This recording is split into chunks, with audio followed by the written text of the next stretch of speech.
El tiempo ha pasado, hermanos. El día de hoy, este tercer domingo de marzo, estamos cumpliendo, hermanos, exactamente un año que iniciaron las transmisiones a través de la aplicación de Zoom. El tercer domingo de marzo, no recuerdo exactamente qué día fue, pero el año pasado empezamos con esta modalidad por causa de la pandemia. Y qué increíble, hermanos, cómo el tiempo se ha ido muy rápido. Y como les acabo de decir, un año muy diferente. Hemos experimentado restricciones que no habíamos experimentado nunca. No hemos podido congregarnos de la manera normal. Gracias a Dios por los que están ahorita aquí de manera presencial. Gracias a Dios por 23 dispositivos que están conectados, 27 dispositivos que están conectados. Estaba pensando que si todos estuviéramos aquí, hermanos, los que están más los que están conectados, hubiera casa llena, hermanos. Gracias a Dios porque a pesar de que ha sido diferente, hermanos, hemos podido congregarnos, hemos podido explotar esta aplicación de Zoom, hermanos. Hemos tenido más reuniones de lo normal, pero ciertamente cómo se extraña el poder estar todos juntos, hermanos. Y quisiera preguntarle para que pensara un poquito en su mente, en su corazón, después de todo lo que ha sucedido, hermanos, en este último año, ¿cómo ha afectado todo lo que ha sucedido a su vida espiritual? ¿Para bien o para mal? Todo lo que ha sucedido, ¿cómo ha repercutido, hermano, en nuestra vida espiritual? ¿Pudiéramos después de este último año decir, hermano, que vivimos una vida más cercana al Señor? ¿O pudiéramos decir que nos hemos enfriado en nuestra vida espiritual? Para bien o para mal, ¿cómo está nuestro andar con Dios, hermanos? Ciertamente, ¿cómo se extraña el poder estar todos juntos, hermanos? Pero gracias a Dios que hemos podido estar conectados. Yo creo que lo ideal, hermanos, sería estar todos juntos, todos congregados de manera presencial. Esperemos que pronto sea posible que todos podamos estar conectados, pero creo que, hermanos, sin importar en un sentido la modalidad, cómo lo hemos hecho, creo que Dios permite todo para bien, hermano. Todo Dios lo hace con un propósito, de tal manera que si nuestra vida espiritual se ha enfriado, hermano, no podemos justificarnos o echarle la culpa a la pandemia.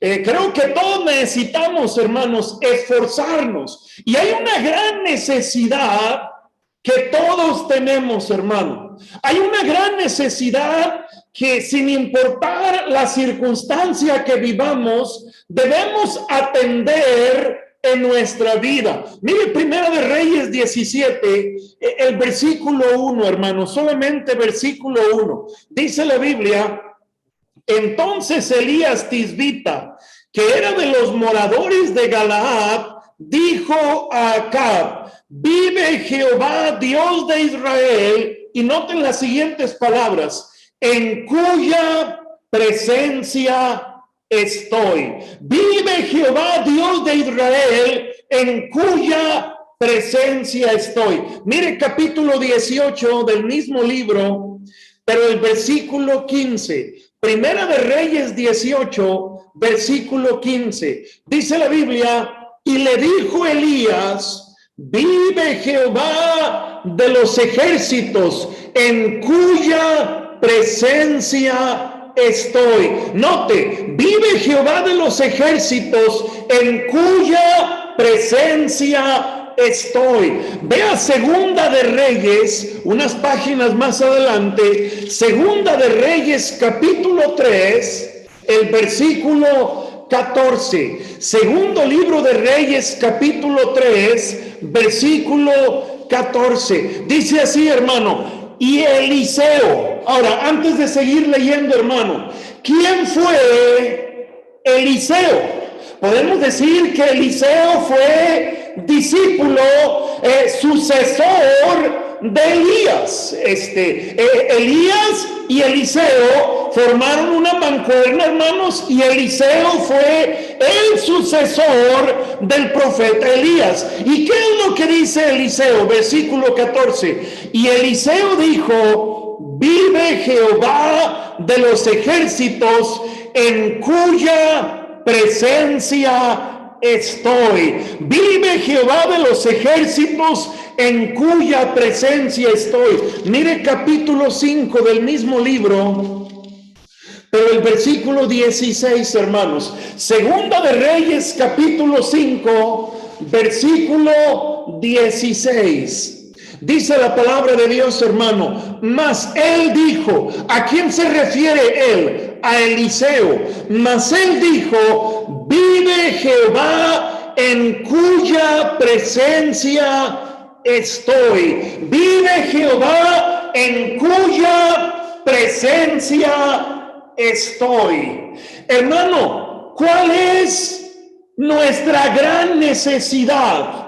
Todo creyente, hermano, tenemos la gran necesidad y la gran responsabilidad de vivir en la presencia de Dios.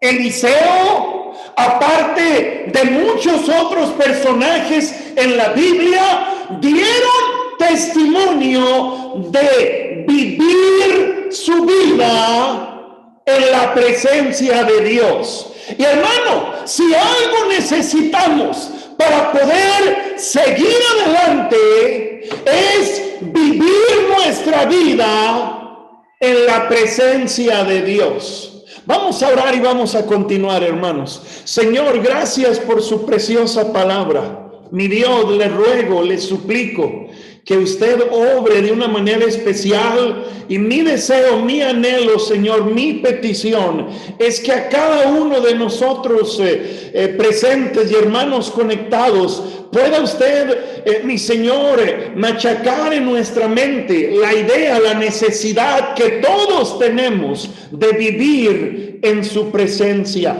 No hay lugar mejor, no hay lugar más seguro que habitar en su presencia. Señor, obre poderosamente, se lo pido en el nombre de Cristo. Amén.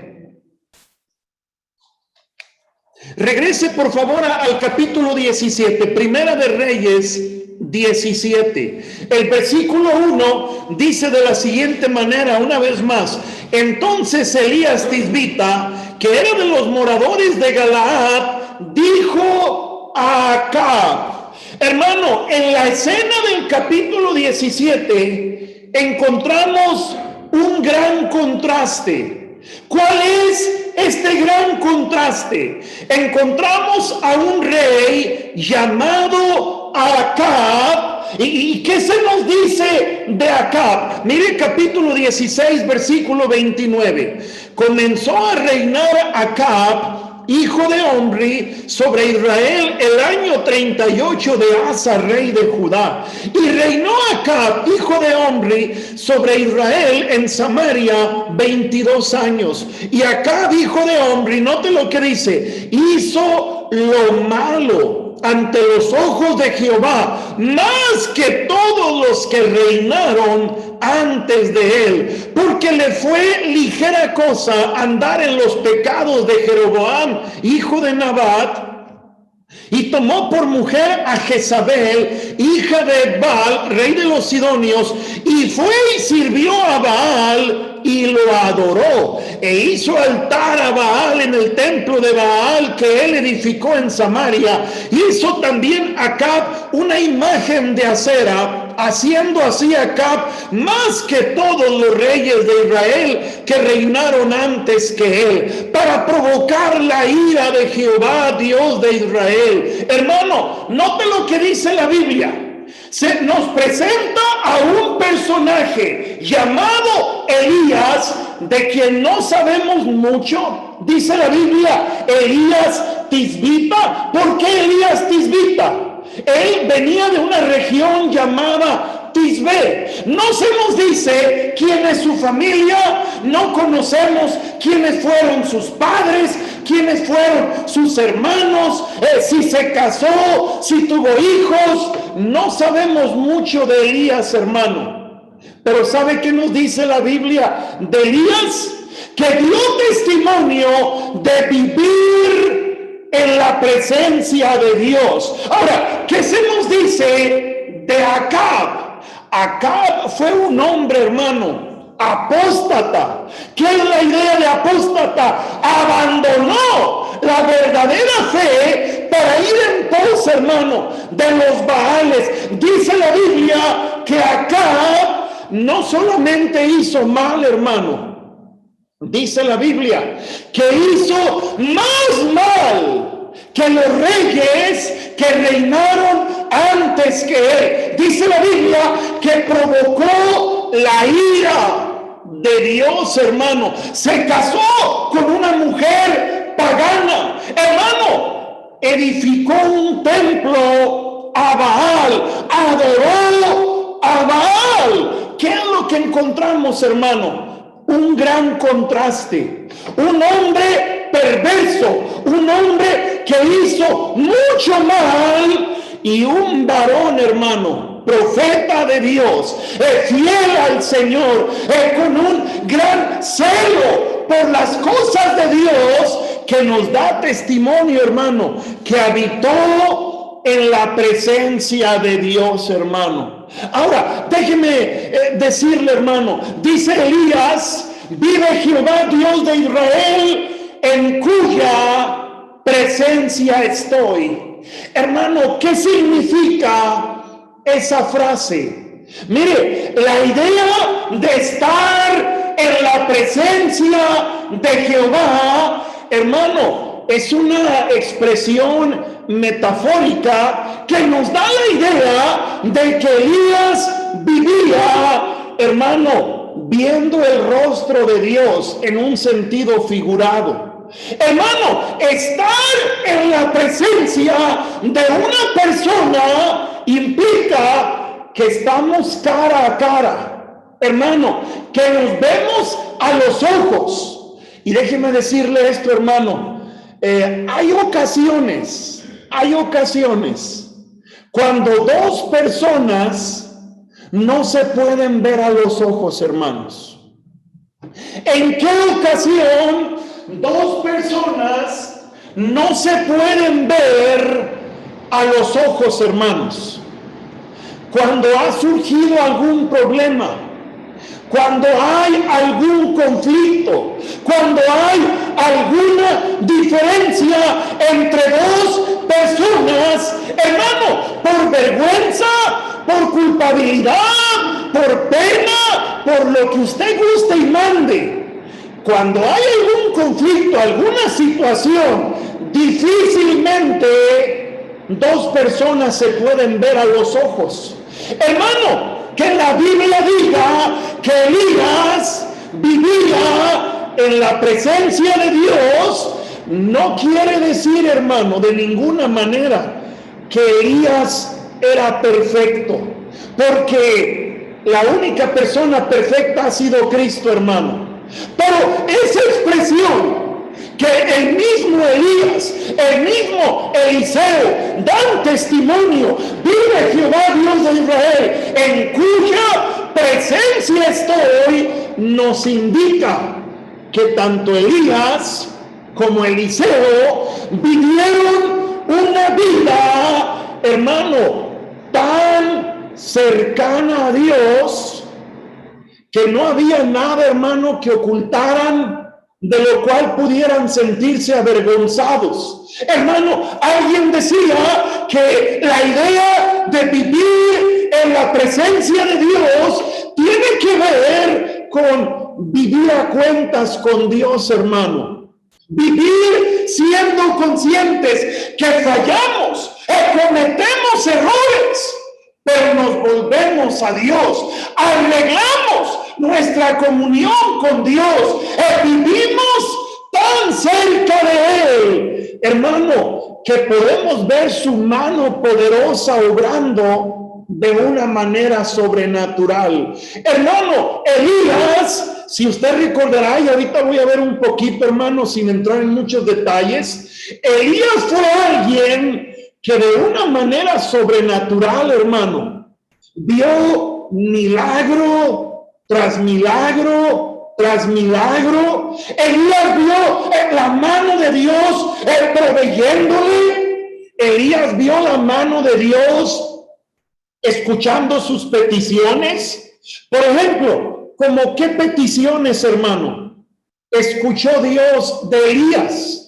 En una ocasión, Elías oró, hermano, para que fuego cayera del cielo, y fuego cayó del cielo. En una ocasión, Elías oró para que un niño sanara, y sanó. Hermano, Elías oró para que no lloviera, y no llovió.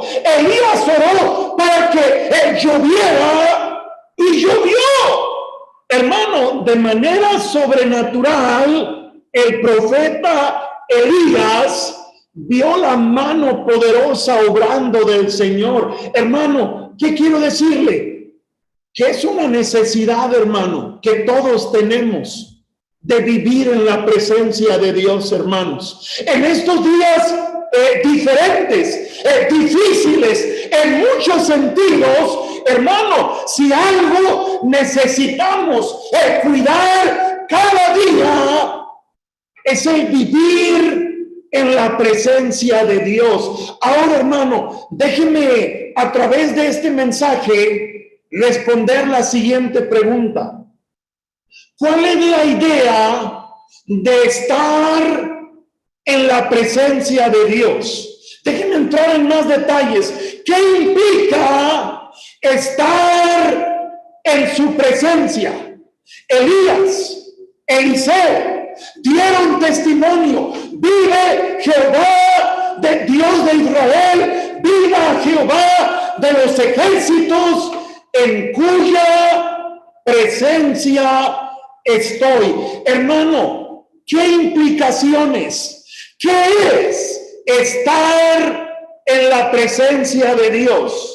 En primer lugar, estar en la presencia de Dios, hermano, implica que tenemos que ser conscientes, hermano, que Dios es una persona, hermano. Dios es, hermano, alguien vivo, verdadero, alguien real. Hermano, Dios no es un mito. Dios no es una ideología o filosofía. Mire Primera de Reyes 18, versículo 38, hermano. Primera de Reyes 18, versículos 38 y 39, hermano. Dice la Biblia: entonces cayó fuego de Jehová y consumió el holocausto, la leña, las piedras y el polvo, y aún lamió el agua que estaba en la zanja.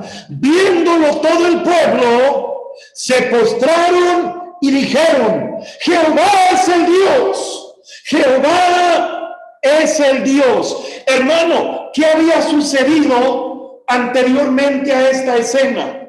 Elías había propuesto un reto a los profetas de Baal, hermano. Elías le había dicho a los profetas de Baal: van a escoger ustedes un buey, van a preparar un holocausto, van a preparar un altar, yo voy a hacer lo mismo y vamos a clamar a nuestro Dios. Ustedes claman a sus dioses y yo clamaré a mi Dios. Y el Dios que responda por fuego, ese es el Dios verdadero.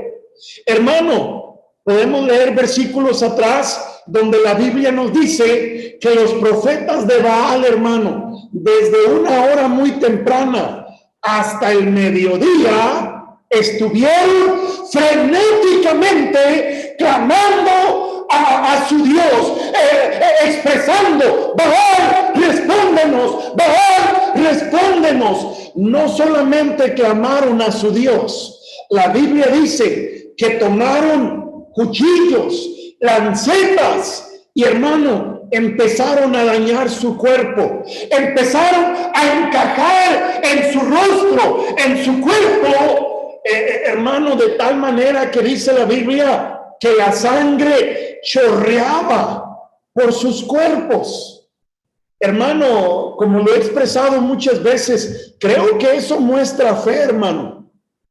Ciertamente es un acto de fe, pero un acto de fe a un Dios que no existe, hermano, no sirve de nada.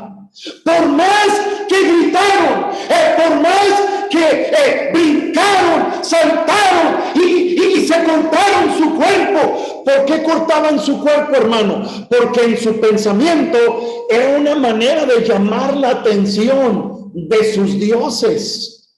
Hermano, pasaron las horas y Baal nunca respondió, hermano. Llegó el momento de que Elías, hermano, le toca clamar a su Dios. Y si ustedes recuerdan, hermano, la Biblia dice que Elías pidió a la gente ahí, hermano, que tomaran 3 veces 4 tinajas de agua y la derramaron sobre la leña y sobre el sacrificio que estaba listo ahí, hermano, de tal manera que la leña, el sacrificio, todo está empapado. ¿Y qué hace Elías, hermano? Mire, los profetas de Baal, hermano, por varias horas clamaron. Elías hace una oración, hermano, corta, sencilla, profunda. ¿Y qué dice la Biblia? Versículo 37. Respóndeme, Jehová, respóndeme, para que conozca este pueblo que tú, oh Jehová, eres el Dios y que tú vuelves a ti el corazón de ellos. Entonces cayó fuego de Jehová y consumió el holocausto, la leña, las piedras, el polvo, y aún lamió el agua que estaba en la zanja. Viéndolo todo el pueblo, se postraron y dijeron: Jehová es el Dios, Jehová es el Dios. Hermano, vivir en la presencia de Dios implica que debo ser consciente, hermano. Dios no es una fuerza misteriosa, hermano. Dios es una persona, aunque nuestra mente no podamos visualizarlo o entenderlo, pero Dios es una persona viva, verdadera, real, hermano, con quien Elías tenía una comunión muy estrecha, un compañerismo estrecho, de tal manera que Elías clamó. Y hermano, Dios le respondió, hermano. ¿Qué hizo el pueblo? Después de esta impactante evidencia, ¿qué hace el pueblo? Clama: Jehová es el Dios, Jehová es el Dios. Hermano, yo le pregunto, en este año muy diferente, no levante su mano, pero en este año muy diferente, ¿cuántos de nosotros pudiéramos decir: pastor, he visto a Dios de una manera tan real en mi vida, que casi siento que lo puedo palpar, que casi siento que me habla de manera audible? Ahora, hermano, no lo vamos a ver físicamente, no lo vamos a palpar en esta vida, no lo vamos a escuchar de manera audible en esta vida, en este tiempo, pero Dios es vivo, Dios es verdadero y podemos tener una comunión tan estrecha que casi pareciera, hermano, que se nos acerca, nos apapacha. Hermano, vivir en su presencia implica que debo ser consciente a cada instante que Él ahí está, hermano. Mire, aunque la situación se ponga difícil, hermano, Dios nunca nos ha dado la espalda. Dios ahí ha estado hasta aquí Señor nos ha traído, hermano. El Señor ha sido muy bueno, hermano. Ahora, déjeme decirle una segunda cosa. ¿Qué más implica estar en la presencia de Jehová? ¿Qué más implica entrar en su presencia? Mire Génesis 24:40, hermano. Génesis capítulo 24, versículo 40.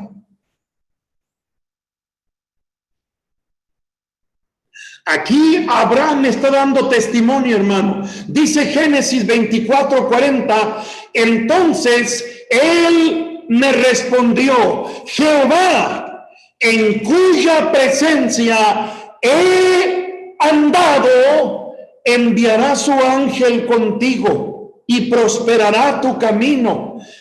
Y tomarás para mi hijo mujer de mi familia y de la casa de mi padre. Hermano, dice Abraham: Jehová, en cuya presencia he andado. Ahora, tome nota de esto, hermano. Lo que Abraham expresa: Jehová, en cuya presencia he andado, nos transmite la idea, hermano, de que el hecho de que Abraham anduvo en su presencia, estuvo caminando con su Dios, hermano, no fue algo que sucedió por accidente. Mire, tome nota de esto, hermano. No vamos a estar en la presencia de Dios, hermano, por accidente. No vamos a caminar con Él, hermano, de chiripada, como diríamos, hermano. ¿Qué quiero decirle?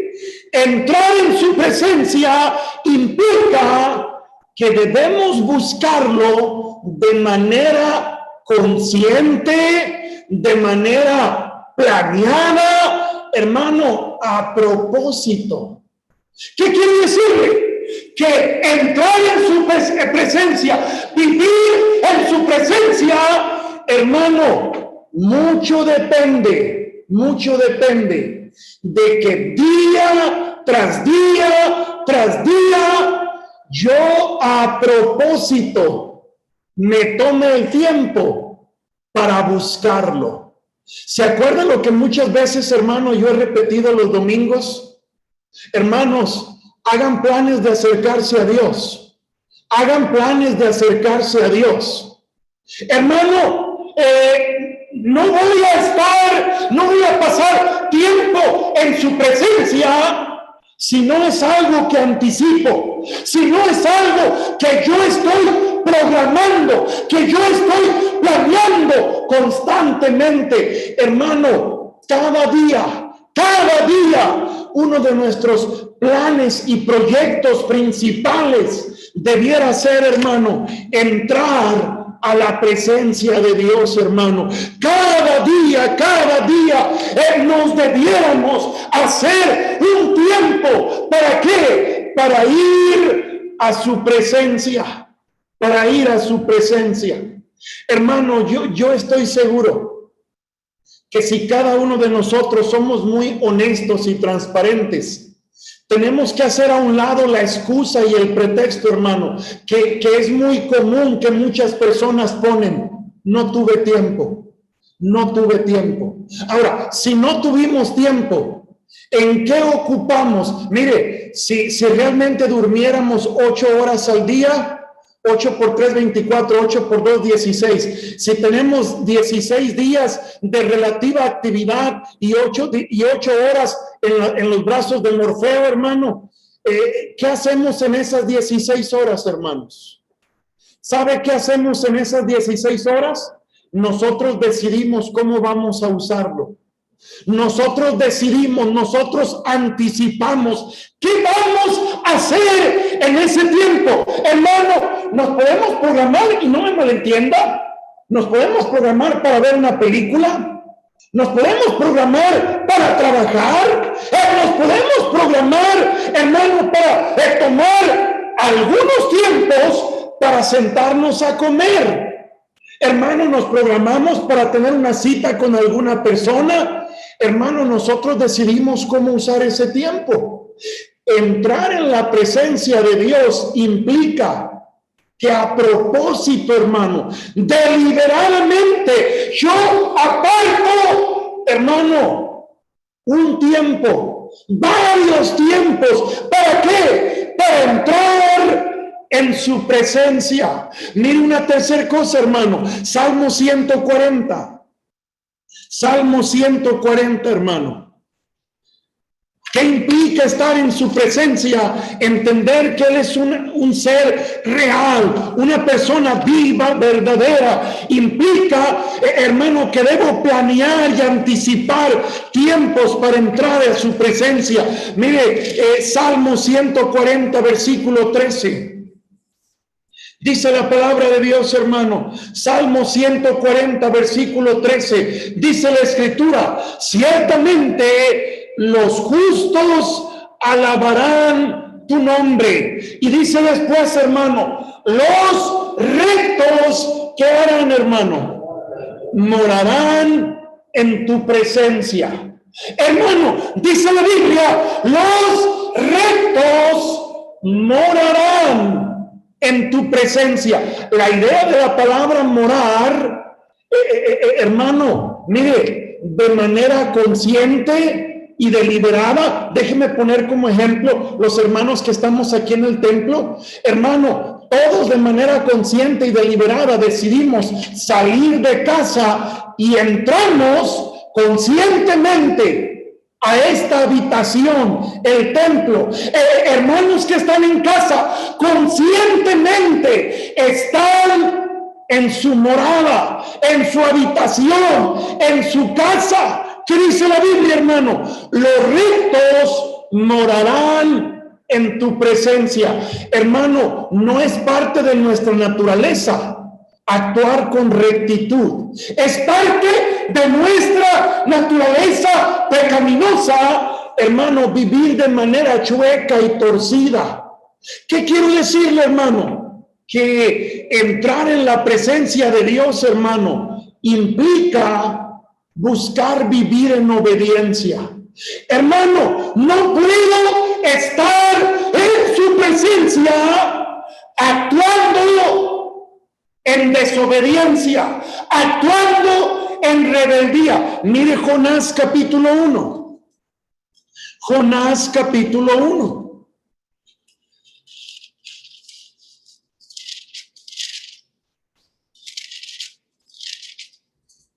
Si no lo encuentra, escúcheme, hermano. Jonás capítulo 1, versículo 1 al 3. Dice la Biblia: vino palabra de Jehová a Jonás, hijo de Amitai, diciendo: levántate y ve a Nínive, aquella gran ciudad, y pregona contra ella, porque ha subido su maldad delante de mí. Mire versículo 3, hermano. Y Jonás se levantó, ¿para qué? Huir de la presencia de Jehová a Tarsis, y descendió a Jope, y halló una nave que partía para Tarsis, y pagando su pasaje entró en ella para irse con ellos a Tarsis, lejos de la presencia de Jehová. Hermano, notamos lo que dice aquí la Biblia. Vino palabra de Jehová a Jonás, diciéndole: ve a Nínive. ¿Y qué hizo Jonás? Se levantó para huir de la presencia de Jehová, y en lugar de ir a Nínive, ¿a dónde fue? A Tarsis. Escuchaba en una ocasión a un pastor decir, hermano, es como que Dios le dice: ve a Los Cabos, Jonás. Y en lugar de ir a Los Cabos, se fue a Cancún, hermano, exactamente a la otra punta del lugar donde se encontraba. Ahora, notamos que de manera consciente se alejó de la presencia de Jehová. Ahora mire el capítulo 3.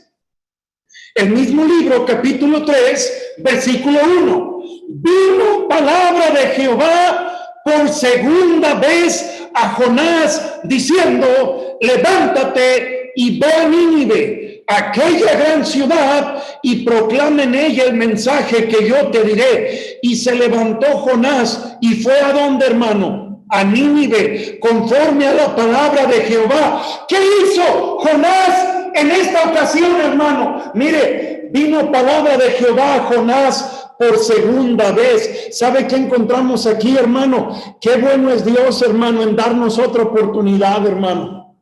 Qué bueno es Dios en permitirnos que volvamos a su presencia. Hermano, estar en la presencia de Jehová implica caminar en obediencia. Implica, hermano, obedecer el mandato, los principios que Él nos manda a través de su palabra. Hermano, nuestra necesidad es vivir en su presencia, hermano. Mire una cuarta cosa, Daniel capítulo 6, hermano. Daniel capítulo 6. Daniel capítulo 6, versículo 10.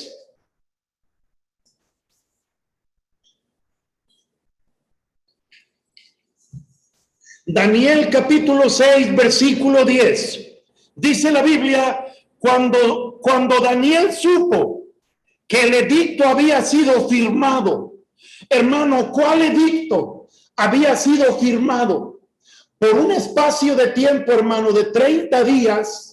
Nadie podía, hermano, clamar a otro Dios que no fuera el Dios del rey, hermano. Este edicto se firmó, ¿para qué?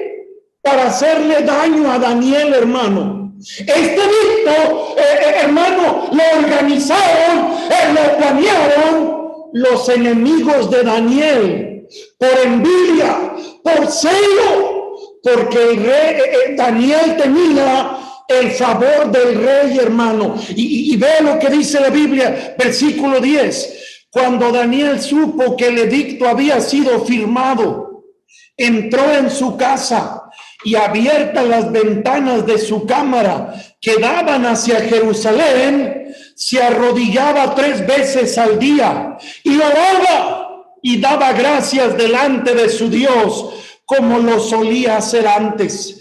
Entonces se juntaron aquellos hombres y hallaron a Daniel orando y rogando. ¿En qué, hermano? En presencia de su Dios.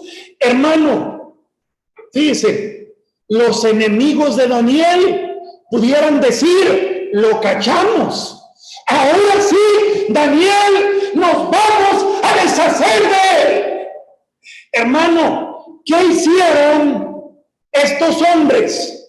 Que vieron a Daniel como lo acostumbraba, abrir las ventanas, se arrodilló, se postró y clamó al Señor y le dio gracias al Señor, dice la Biblia, como acostumbraba a hacerlo. Hermano, ¿qué hicieron los enemigos de Daniel? Mire versículo 12. Versículo 12.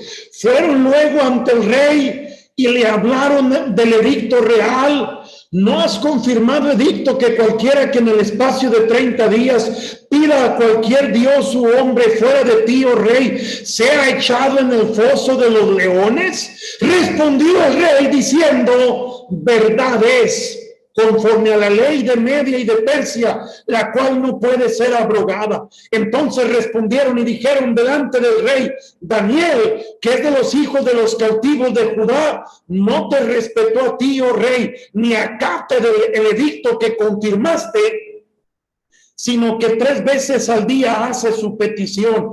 Cuando el rey oyó el asunto, le pesó en gran manera y resolvió librar a Daniel, y hasta la puesta del sol trabajó para librarle. Hermano, déjeme detenerme aquí. Déjeme hacer la siguiente pregunta. Capítulo 6, versículo 10, dice que Daniel oraba y daba gracias a Dios como lo solía hacer antes. Ahora, ¿qué detalles específicos nos dice el versículo, hermano?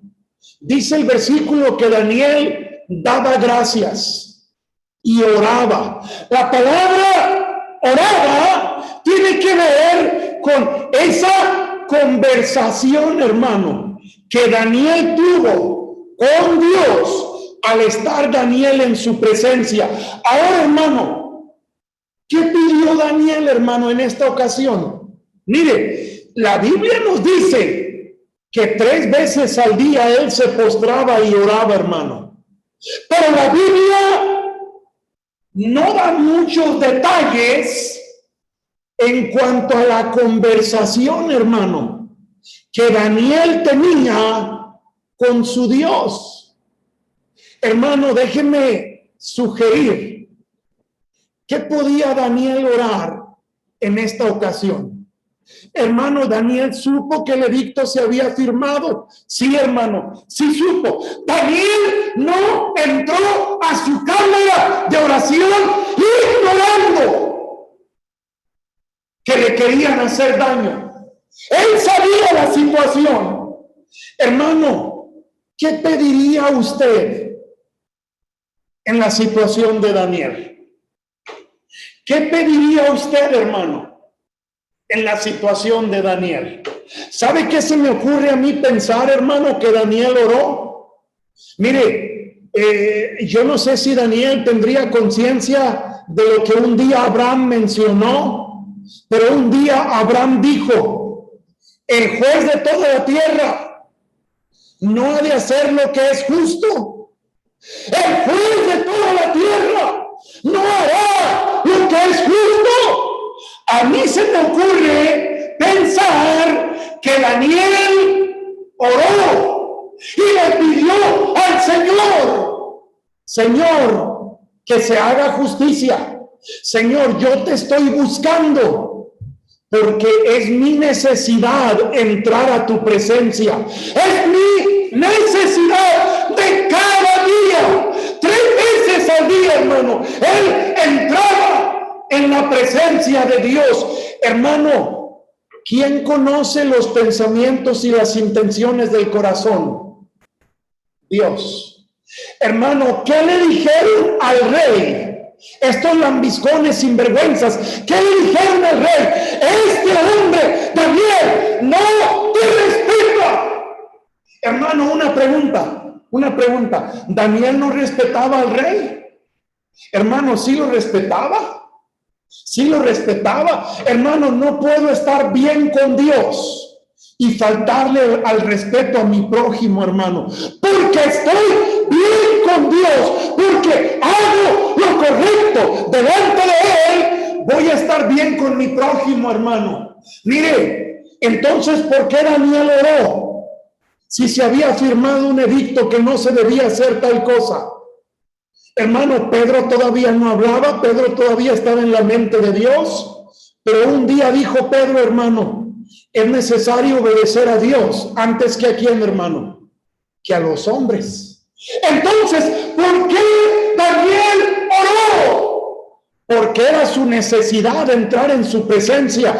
Hermano, escúcheme, el rey sabía que estos hombres estaban actuando de manera lambiscona. El rey sabía de las malas intenciones de estos hombres. No, pero ¿quién sí sabía de las malas intenciones de estos hombres? Dios, hermano. Y fíjese lo que sucedió. Daniel capítulo 6, versículo 10 y 15 iba a decir, hermano. Sí, vayan al versículo 10 y 15, hermano, por favor. Miren lo que dice el versículo 10 y 15.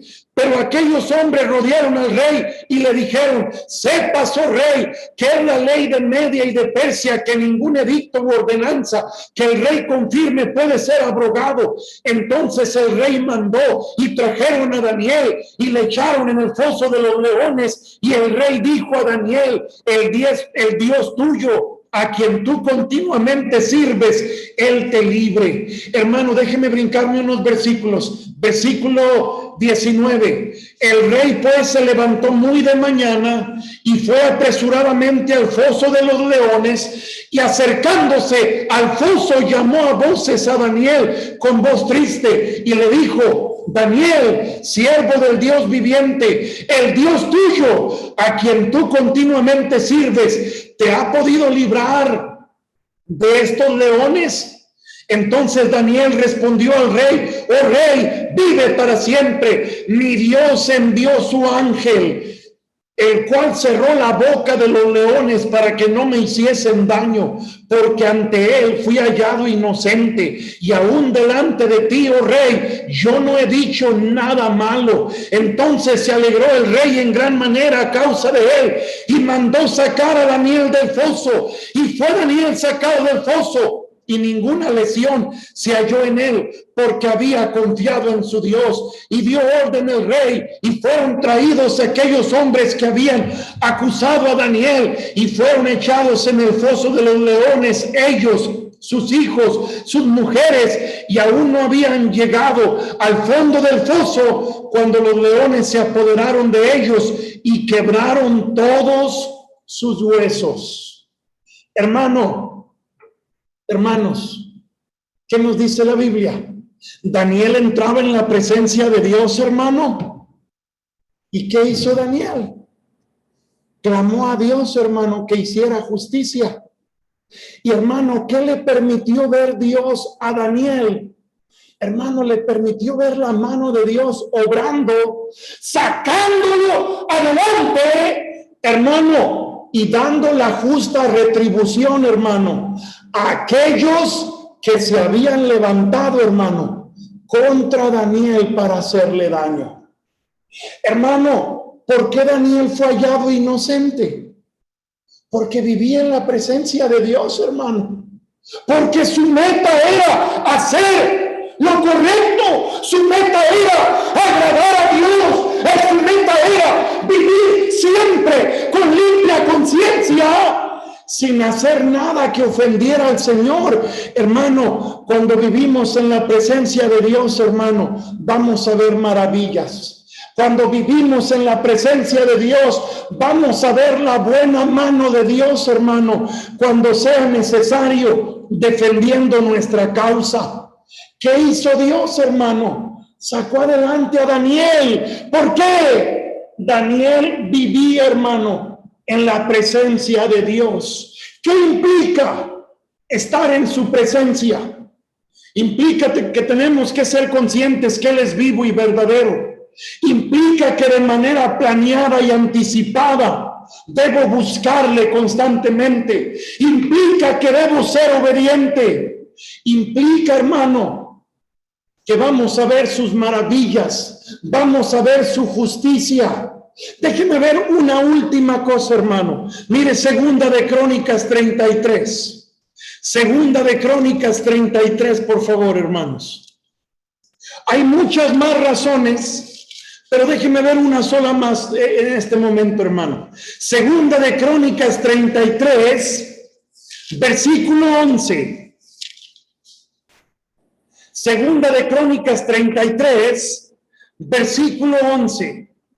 El capítulo 33 nos habla del reinado de Manasés, hermano. Manasés fue uno de los reyes muy malos, hermano.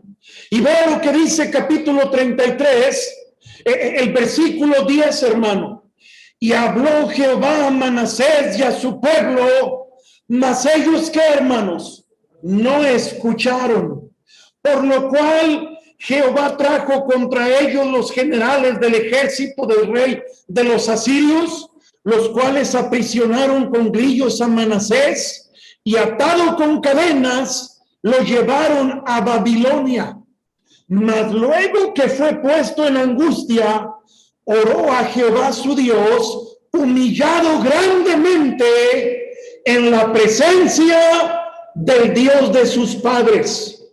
Y habiendo orado a él, fue atendido, pues Dios oyó su oración y lo restauró a Jerusalén, a su reino. Entonces reconoció Manasés que Jehová era Dios. Hermano, Manasés hizo lo malo, hermano, ante los ojos de Dios. El versículo 10 nos da testimonio, hermano, que Jehová habló a Manasés. Pero ¿qué sucedió, hermano? Manasés no le escuchó. Hermano, el pueblo, él no le escuchó la palabra de Dios. ¿Y qué sucedió, hermano? Vinieron consecuencias, hermano. Dice la Escritura que Jehová trajo contra ellos los generales del rey de los asirios, los cuales lo aprisionaron, hermano, lo llevaron a la cárcel, lo ataron con cadenas, dice la Biblia. Increíble, hermano, dice la Biblia que cuando Manasés fue puesto en angustia, oró a Jehová, hermano.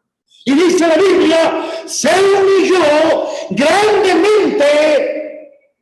¿Y qué dice después? En la presencia de Jehová. Hermano, de manera increíble, de manera sorprendente. ¿Qué hizo Dios, hermano? ¿Qué hizo Dios? Lo restauró a Jerusalén. Hermano, Dios escuchó el ruego de Manasés. ¿Por qué?